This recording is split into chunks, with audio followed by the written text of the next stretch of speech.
যে আপনার নির্বাচনের ঠিক আগ মুহূর্তে আমাদের পররাষ্ট্র উপদেষ্টা তৌহিদ সাহেব তিনি একটা বক্তব্য দিয়েছিলেন যে আমাদের অনেক উপদেষ্টারা বা তাদের সহকারীরা কূটনৈতিক পাসপোর্ট জমা দিয়েছে, এমনকি নির্বাচনের ঠিক পরপরই তারা বাংলাদেশ ছেড়ে পালিয়ে যাবে বা চলে যাবে। এখন সরকার গঠন তো হইল না, এই সরকারটা তো এখন স্টেবল, তাই না? এখনো তারা এক্সিস্ট করে। সরকার গঠন হবে, শপথ হবে, তারপরে এই সরকারের সাথে যারা সংশ্লিষ্ট, যাদের মনে ভয় নাই, দুর্নীতি করে নাই, চিটিং করে নাই, বাটপাড়ি করে নাই, স্বজনপ্রীতি করে নাই, তারা সুন্দরভাবে 18 মাস ভালো হোক খারাপ হোক যতটুকু তারা দায়িত্ব পালন করেছিল তারা সুন্দরভাবে বাংলাদেশ থেকে বিদায় নিবে।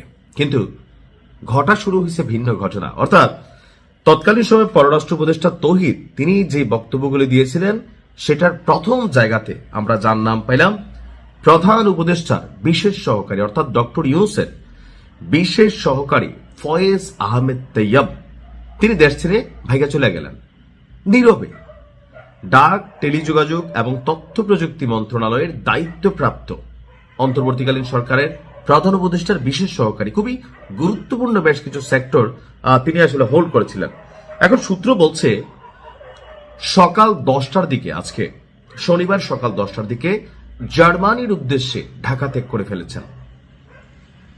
আপনার বিমানবন্দর সূত্র থেকে জানা গেছে তিনি এমিরেট এয়ারলাইন্সের ফ্লাইট EK583 এই বিমানযোগে হযরত শাহজালাল বিমানবন্দর থেকে আপনার রওনা হয়েছেন। তার সফরের উদ্দেশ্য আনুষ্ঠানিকভাবে প্রকাশ করা হয়নি, জানিয়ে মানুষের মধ্যে সন্দেহ তৈরি হয়েছে প্রধান উপদেষ্টার বিশেষ সহকারী কেন নীরবে দেশ ছেড়ে চলে গেলেন, কেন এটার কাজ সম্পর্কে কোনো ব্যাখ্যা বা তথ্য আমাদের কাছে আসলো না। দর্শক, ফয়েজ আহমেদ নেদারল্যান্ডসের নাগরিক এবং বর্তমানে তিনি নেদারল্যান্ডসের প্রতিষ্ঠান ভোডাফোন জিঙ্গুতে সিনিয়র সফটওয়্যার সলিউশন আর্কিটেক্ট হিসাবে কর্মরত রয়েছেন।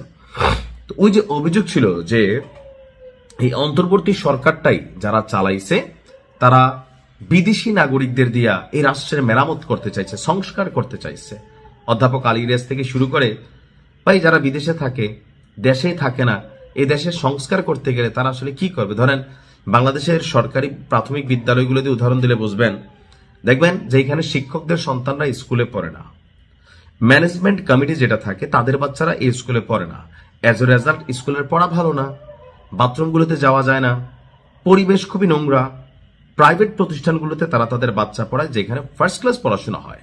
অর্থাৎ আমি নিজে যেই কাজটাতে সুবিধা ভুগি না বা আমার পরিবার সুবিধা ভুগি না, সেই কাজে আমার ইমানদারি থাকবে শতভাগ, এটা আশা করো বোকামি।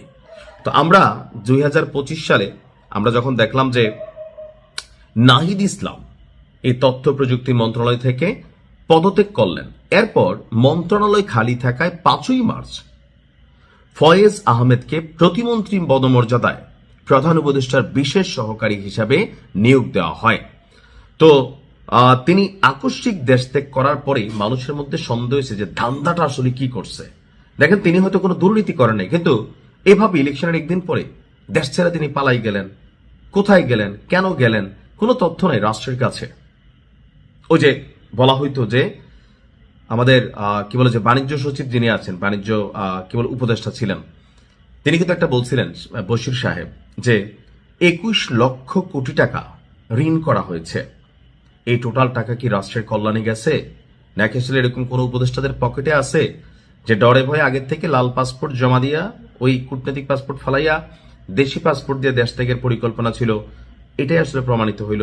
এখন আমার মনে হয় ফয়েজ সাহেব যিনি আছেন তার বিরুদ্ধে অভিযোগ যেহেতু আসছে, এটার তিনি উত্তর দিবেন, তাহলে আমরা বিষয়টা ক্লিয়ার হতে পারবো। আসসালামু আলাইকুম।